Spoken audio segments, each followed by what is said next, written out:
관리공단 부분도 질의를 좀 드리겠습니다. 제가 보는 이 사건의 핵심은 검찰이 혹은 이제 특검이 오늘 박영수 특검께서 적어도 이 부분에 대한 뇌물수사에 대해서 강력한 수사 의지를 밝혔습니다. 환영할 만한 일입니다.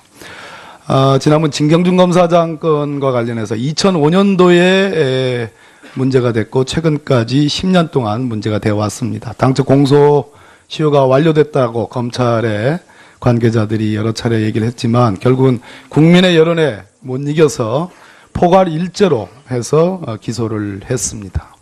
마찬가지입니다. 이 사건을 국민연금관리공단의 이 부분에 대해서 합병 찬성 의결하는 것을 그 단면만 내다보면 사건의 실체를 발견할 수 없다는 생각입니다. 작년 3월에 최순실과 삼성의 박상진 전 삼성전자 사장이 독일에서 만납니다. 변호사까지 데려갑니다. 그리고 7월에 그렇게도 수건사업인 제일모직과 삼성물산의 합병이 이루어집니다. 당연히 국민연금관리공단의 한 차례의 회의를 통한 찬성 결의 때문에 합병이 됩니다. 그리고 나서 물론 그 전에 이재용 부회장과 홍완선 본부장 간의 만남이 있었습니다. 그러나서 대통령과의 독대가 있었습니다. 그리고 9월과 10월에 정유라와 관련된 35억 내지 50억 원의 송금이 있었습니다. 그리고 작년 말과 올 초 미르와 K스포츠 재단에 대한 삼성의 약 204억 원에 가까운 재단 출연이 있었습니다.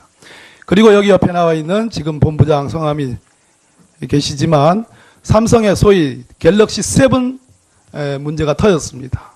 주가가 곤두박질 것으로 예상됐으나 치지 않았습니다. 오히려 주가가 올랐습니다. 이유는 국민연금관리공단에 의해서 주가 부양책이 있었다는 겁니다. 이것을 통으로 보지 않으면 절대로 이 사건의 본질을 밝힐 수 없다는 게 본의원의 생각입니다. 우리 문영표 이사장님, 아까 그리고 저 뒤에 정재영 팀장이죠? 같이 한번 들어보세요. 국민연금이 당초 제일모직과 삼성물산 간의 합병 비율과 관련해서 김종중 미래전략실 재무팀장, 즉 사장입니다. 이 양반과 접촉을 했죠.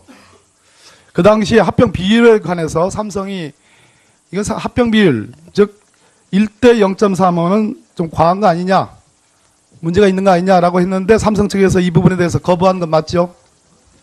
예, 맞습니다. 예, 맞습니다. 두 번째 쟁점은 이 합병 비율과 두 번째는 정당한 매수 가격이냐 이 문제입니다. 이 합병 비율도 큰 문제고 정당한 매수 가격 문제는 서울 고등법원에 이미 결정이 있었습니다. 비송 사건으로. 정당한 매수 가격, 아까 우리 의원님 중에 한 분이 말씀하셨습니다. 새누리당 의원님이시죠. 이만희 의원이 57,234원 삼성물산의 한 주당 가격을 이렇게 평가했습니다. 서울 고등법원 이 가격은 너무 헐값 매수다. 정당한 매수 가격은 한 주당 66,602원이 돼야 된다. 66,602원으로 계산하면 이재용 부회장 일가는 적어도 3,400억 원의 이익을 받습니다. 문영표 사장님, 어쨌든 이 합병으로 인해서 이재용 부회장의 경영권 승계가 용이해진 거, 그리고 단순한 복잡한 경영권이 단순한 경영권으로 된 것은 맞지요? 뭐 결과적으로 그렇게 맞습니다. 저희들 뭐 논의 과정에서 정재영 책임투자팀장님 단 한 차례 회의를 했습니다. 투자위원회 맞죠? 예, 맞습니다. 이 한 차례 회의로 결정을 했습니다. 그죠? 예, 맞습니다. 맞습니다. 이 중차대한 결정을 미국의 헤지펀드 회사 엘리엇은 반대했고 미국의 ISS, 국내의 CGS 투자 분석기관 모두가 다 삼성물산에 대해서 이러한 합병은 손해기 때문에 국민연금도 손해기 때문에 하지 말아라는 권유를 했음에도 불구하고 단 한 차례 이 투자위원회를 열었습니다. 그래서 결정했습니다. 맞죠? 예, 거기에 맞습니다. 배석하셨어요. 그죠? 예, 맞습니다. 여기에서 유일하게 기권한 사람이 하나 있습니다. 리스크관리센터장. 이름이 누굽니까? 표결기권을 말씀하시는 겁니까? 예, 표결기권. 표결기권 하신 분은 세 분이 계십니다. 리스크관리센터장 이름이 누굽니까? 그 당시는 조인식 센터장이셨습니다. 조인식 센터장. 이 양반이 어떻게 얘기하는 줄 압니까? 미래의 주주 가치와 이 합병을 찬성하는 연금관리공단의 투자위원회의 위원들은 소위 이 합병으로 인한 시너지 효과, 아직 현실화되지 않은 미래의 주식 가치를 가지고, 주주 가치를 가지고 이걸 밀어붙입니다. 그러나 이 리스크관리센터장은 여기서 제시된 주주 가치가 미래 가치 기준인지 현재 가치 기준인지 다소 모호하다, 이렇게 밝히고 있습니다. 삼성물산의 저평가를 인지하고 매매했다는 반론이 가능하다, 이렇게 얘기를 하고 있습니다. 더 나가서 합병 시너지에 대한 향후 전망을 근거로 미래 가치를 현재 시점에서 긍정적이라 평가하는 것은 한계가 있음, 특정하기 어렵거나 검증이 곤란하다, 이렇게 얘기하고 있습니다. 자, 또 하나 있습니다. 홍한선 기금본부장이 장래에 고발될 것을 전제로 사내 변호사, 국민연금관리공단의 사내 변호사가 작성한 문건 보고서입니다. 절차 위반, 적정하지 않다, 위험하다, 고발되면 위험하다, 그런 취지가 들어가 있습니다. 사내 변호사의 이러한 법률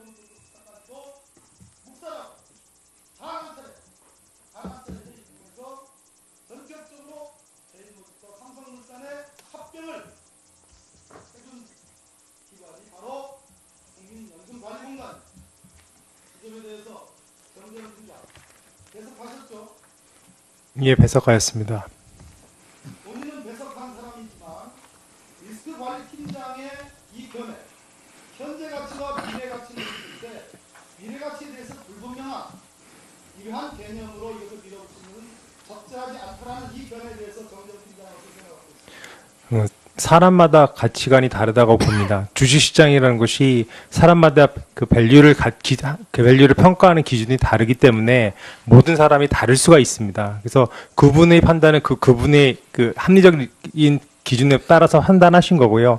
또 반대로 찬성하신 분은 그 나름대로 미래 가치를 보고 판단하신 겁니다. 그 위원회라는 의사결정이 집단적인 의사결정입니다. 그래서 개개위원회 의견을 배석자인 제가 판단하는 것은 좀 적절하지 않다고 생각합니다. 저 잠깐 예, 답변 드려도 수고하셨습니다. 될까요? 예, 그 의원님의 의혹 제기하신 것 중에서 몇 가지 좀 말씀을 드리겠습니다. 뭐 아까도 말씀드렸습니다만은 그 이재용 부회장하고 만난 것은 그건 통상적인 만남으로 제가 다시 한번 말씀드리겠습니다. 그래서 그 뭐 이 SK 건에서도 그렇고 또 네덜란드 연기금도 다 이재용 부회장을 만났었기 때문에 그런 것에 어떤 의혹이 있었다고 보지 말아주셨으면 하고요. 그리고 그 미래가치 현재가치의 그 시너지 효과에 대해서 당시에 저희는 한 5조 원 정도의 시너지를 예상을 했었습니다. 근데 현재 지금 삼성바이오로직스의 지금 주식 가치가 4.9조 원입니다. 저희가 거의 정확히 봤고 그때 엘리엇이나 ISS에서는 1조 5천억으로 상당히 저평가를 했기 때문에 그것은 물론 뭐 어느 평가자에 다 의견이 차이 있겠지만은 그것이 어떤 의도적인 어떤 평가는 아니었다는 점을 좀 말씀드리겠습니다. 이창재 차관 질문드리겠습니다. 오늘 국정감 조사에 임해서 검찰총장이 나오는 대신 법무검찰은 김기춘 전 비서실장에 대해서 직권남용 등의 혐의, 특히 문체부 차관 1차관을 통해서 1급 공무원인 등을 비롯한 6명의 사표를 받을 것을 지시했다는 부분에 대해서 직권남용으로 피의자로 조사할 예정이다. 또 우병우 전 민정수석에 대해서 2014년 5월부터 민정비서관과 민정수석으로 있는 재임 기간 중에 최순실의 국기문란 행위에 대해서 비리를 알고도 이를 방기했기 때문에 직무유기 혐의로 피의자로 조사할 예정이다. 이렇게 발표를 했습니다. 맞죠? 예, 그렇게 지금 수사 중이라는 자, 취지로. 구체적인 내용은 아까 제가 어떤 의원이 녹음 파일 좀 내라 했더니 차관께서 뭐라고 대답하셨냐면 의원님들이 구체적으로 여쭤보면 소상하게 말씀을 드리겠다 이렇게 답을 하셨습니다. 맞죠? 녹음 파일 내용에 대해서 그 소상하게 말씀드리는 취지가 아니라. 아니요. 다른 예. 수사상의 내용들에 그렇습니다. 대해서. 예, 그렇습니다. 자, 그러면 차은택이가 김기춘 전 비서실장, 당시 비서실장이 공간에 찾아가가지고 최순실의 주선으로 만났다. 그리고 김기춘 전 비서실장의 자택에서 최순실 관련 메모가 발견됐다. 차은택은 이미 기소됐습니다. 그 공소장 내용에 의하면 대통령의 지시하에 많은 공모하에 많은 내용들이 들어 있습니다.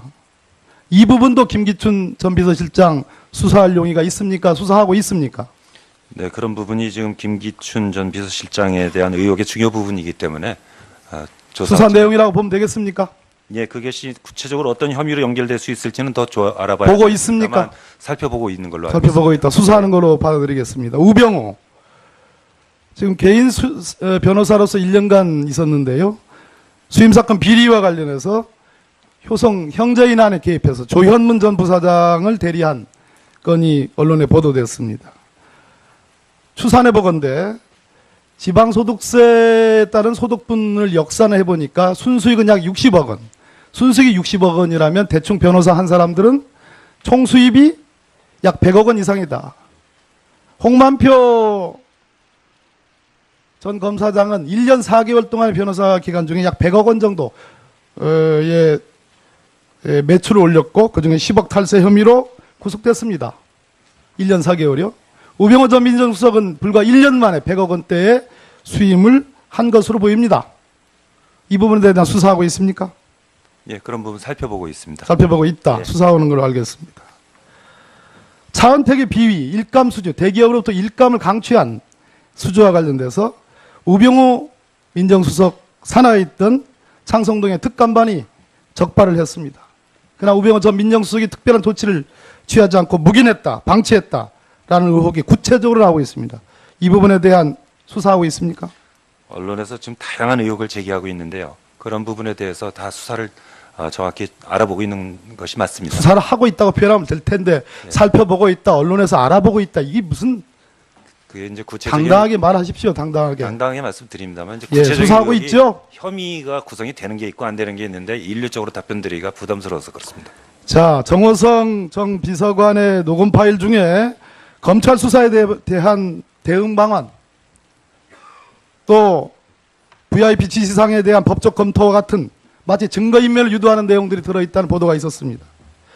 지금 우병호 전 민정수석에 대한 직무 유기, 이거 굉장히 입증하기가 어렵고 기소돼도 공소유지하기가 쉽지 않은 그런 범죄입니다. 증거인멸과 증거인멸 사주, 그리고 국정농단에 적극적으로 개입하고 관여한 이 의혹에 대해서 수사할 용의가 있는 것으로 받아들여도 되겠습니까? 저희가 열심히 수사할 것이고 또 며칠 안에 또 제가 특별검사가- 23일 동안 선방농성을 한 거 아시죠? 알고 있습니다. 최순실의 개인 비리에 대해서는 저는 검찰이 손도 못 댔다고 생각합니다. 공소장에 보면 대통령의 지시하에 국토교통부가 복합생활체육시설 추가 대상지 검토 문건이라는 것을 정호성을 통해서 최순실에게 전달했다라는 공무상 비밀 누설에 1순위로 나와 있습니다. 하남시와 남양주시, 양평이 그 후보지로 검토되고 있는데 그중에 최상의 조건으로 검토된 국토교통부의 문건은 하남시입니다. 이 하남시는 2008년에 최순실이 카페 건물 부동산을 입수합니다. 작년인가 재작년에 이 문건이 유출된 이후입니다. 2013년에 유출됐고 작년인가 재작년에 최순실은 18억의 시세 차익을 남겨서 팔아버립니다. 그러면 제3범죄입니다. 저는 국정농단만 인사에 개입하고 이권 여기에만 있는 것이 아니라 이 국정농단을 통해서 어마어마한 재산성의 이익을 취득했을 가능성이 매우 높다. 이렇게 봅니다. 그런데 국세청이 알아본 바에 의하면 검찰은 국세청에 최순실의 부동산 자료나 납세 자료 같은 것에 대해서 하나도 압수수색 영장을 청구하지도 않았고 자료를 달라고도 하지 않았습니다. 전혀 수사할 의지가 없는 겁니다. 어떻게 생각하세요? 수사할 의지가 없는 것은 아닐 겁니다. 검찰이 엄정한 의지를 갖고 수사하는 것은 지금 명확하고요.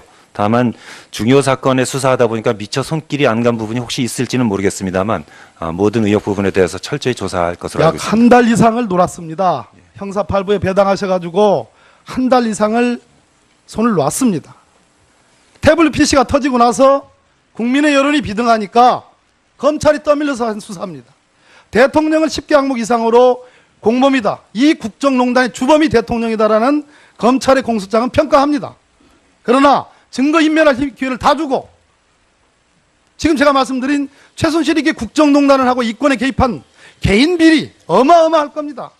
전국 국립대 총장의 인사 개입 비리도 있습니다. 아무것도 수사를 못하고 있어요. 어쩌면 한계청 전부가 서울중앙지검 전부가 다 뛰어들어서 했어야 될 수사인지도 모르겠습니다. 지금 기껏 40여 명 남짓한 가까스로 특별수사본부 만들어가지고 떠밀려서 한 수사이다 보니까 제대로 보지도 못한 거예요.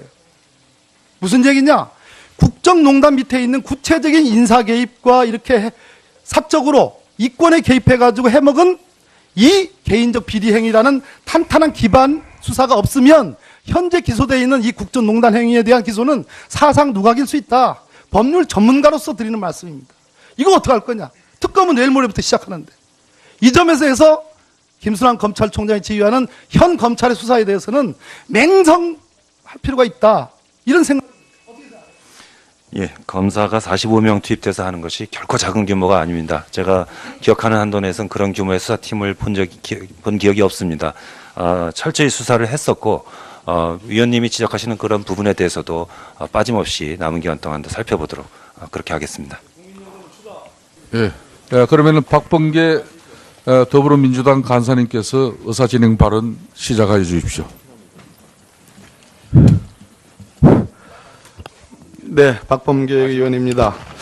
지금 위원장님 많은 의원들의 증인 선서 전 의사진행 발언을 허락해달라는 그 요구를 묵살하시고 증인 선서부터 하신 점에 대해서 커다란 유감의 말씀을 드립니다. 또 의사진행 발언을 교섭단체별로 한 분씩만 허락하겠다라는 그 진행 발언도 적절하지 않다고 생각합니다. 아시다시피 오늘은 5개 기관에 대한 기관 보고가 예정되어 있었습니다. 그것은 우리 국정조사위원회의 전체 계획서상에 나와 있는 의결사항입니다.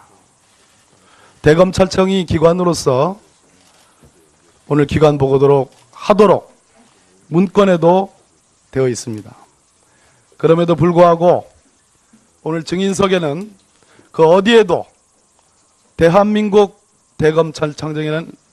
대검찰청이라는 기관은 있지 않습니다.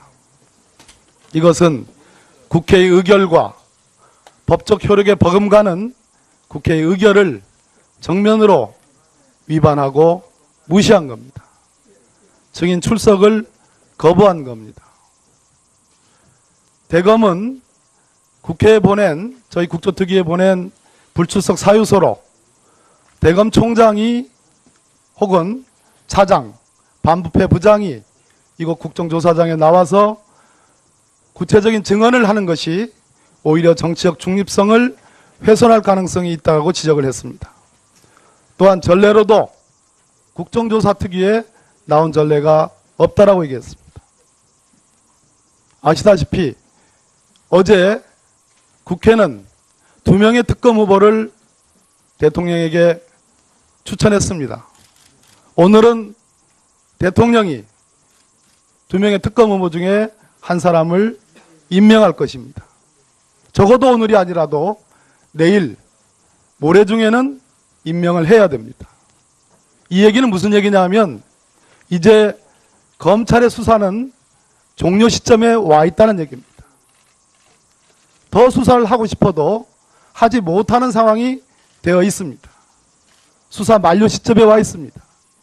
검찰은 이제 그동안 수사했던 수사 결과를 국민들에게 보고할 의무만 남아 있습니다. 더 이상의 수사 진행이 어렵습니다. 일부 피고인들에 대해서는 이미 기소를 마친 바도 있습니다. 김기춘 전 비서실장, 우병우 전 민정수석에 대해서는 재소환, 소환조차도 하지 못했습니다. 대통령보다 더한 성역이 있는 것입니다. 그것이 검찰이라는 대한민국 기관의 현 주소입니다. 그런 상황에서 검찰이 국민에게 이 박근혜 최순실 게이트의 진상을 낱낱이 보고하는, 그리고 그동안 떠밀려서 수사했고 증거인멸의 시간을 충분히 준 그 검찰이 국민들께 송구하다라는 대국민 사과를 해야 될 이 장에 정치적 중립성을 거론하면서 출석하지 않겠다고 하고 있습니다. 이것은 저희 국회의 국정조사를 모독하는 차원을 넘어서 국민을, 주권자인 국민을 모독하는 거라고 생각합니다. 만약에 이 자리에 나와서 구체적인 증언을 하는 것이 수사와 재판의 공정성에 다소라도 영향을 미칠 수 있다는 소지가 있다면 그것은 답변하는 검찰총장과 대검 관계자의 답변의 태도와 내용의 문제일 것입니다. 그럼에도 불구하고 아예 이 자리에 출석조차도 하지 않고 자리조차도 만들어 놓지 않은 이 현실은 과연 이 자리가 온 국민이 방송 3사를 통해서 진상을 규명해달라는 그 의지를 확인하는 이 자리가 과연 제대로 된 자리인지 제대로 진상규명을 할 수 있는지에 대한 준엄한 의문을 갖지 않을 수 없습니다. 그런 측면에서 존경하는 우리 김성태 위원장님과 여당 간사님이신 이완영 간사님 그리고 저 그리고 국민의당 김경진 간사님이 이 문제에 관해서 다시 원점에서 협의해서 반드시 오늘 중에 검찰총장과 차장, 반부패부장의 출석을 할 수 있도록 협의를 요청합니다. 예, 박범계 더불어민주당 간사님 박범계 의원입니다. 감사합니다. 다음 정진엽 장관님, 의사시죠? 네, 그렇습니다. 안면 리프팅 미용 시술에 대해서 아십니까? 제가 그 분야는 제 전공 분야가 아니라서 잘 모릅니다. 네.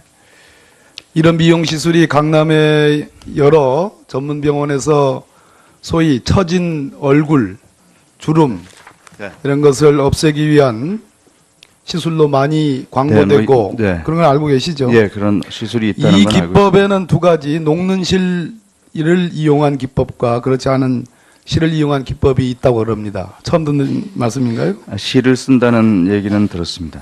김영재 의원이라고 지금 의료법 위반으로 지금 수사 의뢰했죠? 예, 대통령 자문이기도 하죠. 예, 대통령과 해외 순방할 때 동승하기도 했습니다. 맞죠?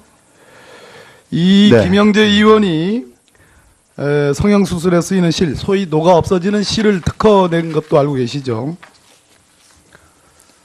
예, 그것 예, 알고 계실 겁니다.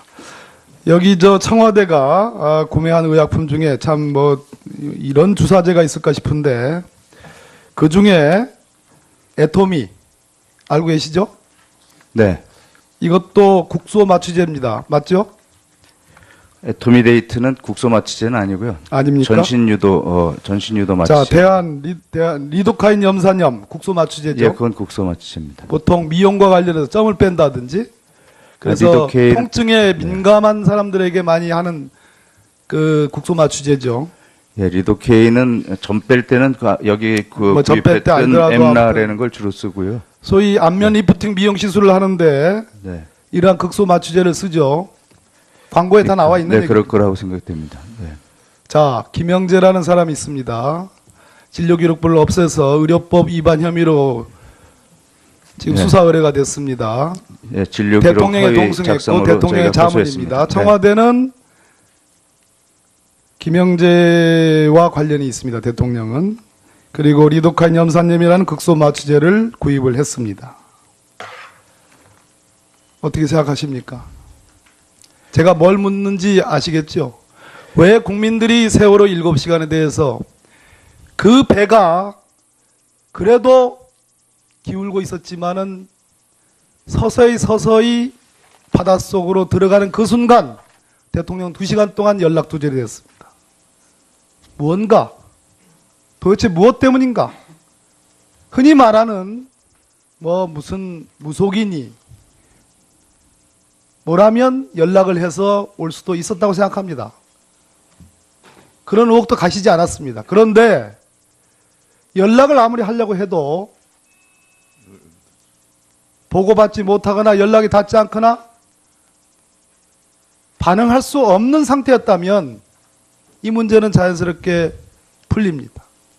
그런데 등장하는 의약품과 주사제 그리고 아주 밀접한 관련이 있는 김영재 의원, 김상만 의사 이러한 등등 여러 주사제들, 극소 마취제 이거와 관련된 시중의 의혹, 소문에 대해서는 장관님도 들어보셨죠? 네, 소문은 자, 세월호 7시간 청와대 의무실에는 이모 중령 의무실장입니다. 신모 간호장교 원조 세브란스 병원에 있습니다. 조모 대위 샌안토니오 육군병원에 있습니다. 굉장히 주목받는 인물입니다. 박모 대위 응급의학과, 홍모 대위 외과, 김모 대위 정형외과, 김모 대위 내과 이렇게 7명의 장교들이 있었습니다.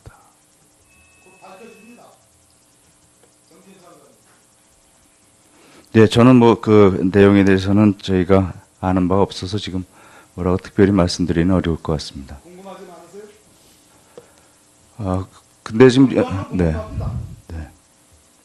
어떻게 이렇게 인과관계가, 저는 법학을 공부한 사람이고 오랫동안 법원에 있었던 사람입니다. 소위 상당 인과관계라는 법률 용어가 있습니다.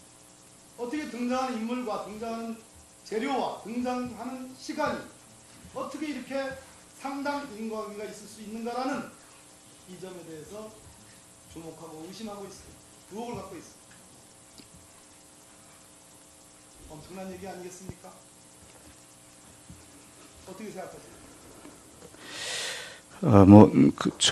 제가 뭐 그 점에 대해서는 뭐 전혀 아는 바 없어서 이 자리에서 뭐라고 말씀드리긴 어려울 것 같습니다. 있습니다. 절차 위반, 적정하지 않다, 위험하다, 고발되면 위험하다, 그런 취지가 들어가 있습니다. 사내 변호사의 이러한 법률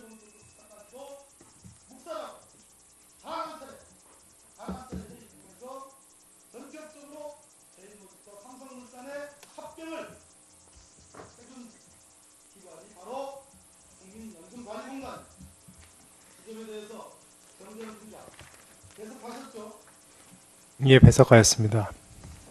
본인은 배석한 사람이지만 리스크관리팀장의 이 견해, 현재 가치와 미래 가치를 있을 때 미래 가치에 대해서 불분명한 이러한 개념으로 이것을 밀어붙이는 적절하지 않다라는 이 견해에 대해서 정재현 팀장은 어떻게 생각하고 있습니까? 사람마다 가치관이 다르다고 봅니다. 주식시장이라는 것이 사람마다 그 밸류를 평가하는 기준이 다르기 때문에 모든 사람이 다를 수가 있습니다. 그래서 그분의 판단은 그분의 그 합리적인 기준에 따라서 판단하신 거고요. 또 반대로 찬성하신 분은 그 나름대로 미래 가치를 보고 판단하신 겁니다. 그 위원회라는 의사결정이 집단적인 의사결정입니다. 그래서 개개위원회 의견을 배석자인 제가 판단하는 것은 좀 적절하지 않다고 생각합니다. 저 잠깐 예, 답변 드려도 수고하셨습니다. 될까요? 예, 그 의원님의 의혹 제기 관리공단 부분도 질의를 좀 드리겠습니다. 제가 보는 이 사건의 핵심은 검찰이 혹은 이제 특검이 오늘 박영수 특검께서 적어도 이 부분에 대한 뇌물수사에 대해서 강력한 수사 의지를 밝혔습니다. 환영할 만한 일입니다.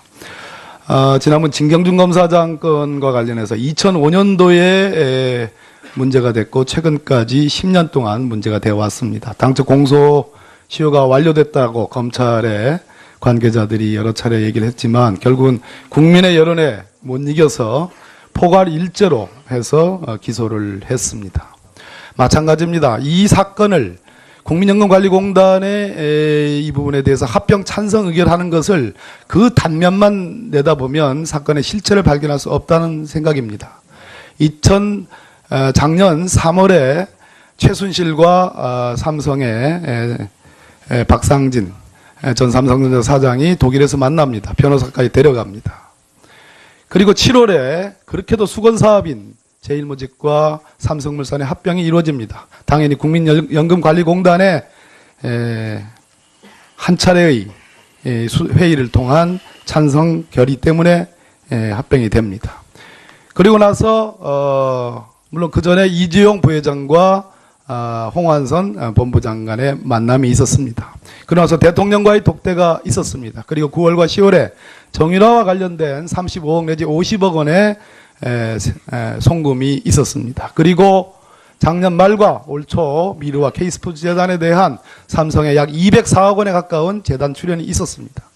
그리고 여기 옆에 나와 있는 지금 본부장 성함이 계시지만 삼성의 소위 갤럭시 7 문제가 터졌습니다. 주가가 곤두박질 것으로 예상됐으나 치지 않았습니다. 오히려 주가가 올랐습니다. 이유는 국민연금관리공단에 의해서 주가 부양책이 있었다는 겁니다. 이것을 통으로 보지 않으면 절대로 이 사건의 본질을 밝힐 수 없다는 게 본의원의 생각입니다. 우리 문영표 이사장님, 아까 그리고 저 뒤에 정재영 팀장이죠? 같이 한번 들어보세요. 국민연금이 당초 제일모직과 삼성물산 간의 합병 비율과 관련해서 김종중 미래전략실 재무팀장, 즉 사장입니다. 이 양반과 접촉을 했죠.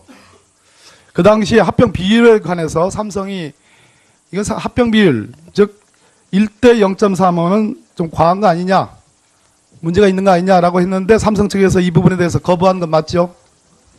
예, 맞습니다. 예, 맞습니다. 두 번째 쟁점은 이 합병 비율과 두 번째는 정당한 매수 가격이냐 이 문제입니다. 이 합병 단 한 차례 이 투자위원회를 열었습니다. 그래서 결정했습니다. 맞죠? 예, 거기에 맞습니다. 배석하셨어요. 그죠? 예, 맞습니다. 여기에서 유일하게 기권한 사람이 하나 있습니다. 리스크관리센터장. 이름이 누굽니까? 표결기권을 말씀하시는 겁니까? 예, 표결기권. 표결기권 하신 분은 세 분이 계십니다. 리스크관리센터장 이름이 누굽니까? 그 당시는 조인식 센터장이셨습니다. 조인식 센터장. 이 양반이 어떻게 얘기하는 줄 압니까? 미래의 주주 가치와 이 합병을 찬성하는 연금관리공단의 투자위원회의 위원들은 소위 이 합병으로 인한 시너지 효과, 아직 현실화되지 않은 미래의 주식 가치를 가지고, 주주 가치를 가지고 이걸 밀어붙입니다. 그러나 이 리스크관리센터장은 여기서 제시된 주주 가치가 미래 가치 기준인지 현재 가치 기준인지 다소 모호하다, 이렇게 밝히고 있습니다. 삼성물산의 저평가를 인지하고 매매했다는 반론이 가능하다, 이렇게 얘기를 하고 있습니다. 더 나가서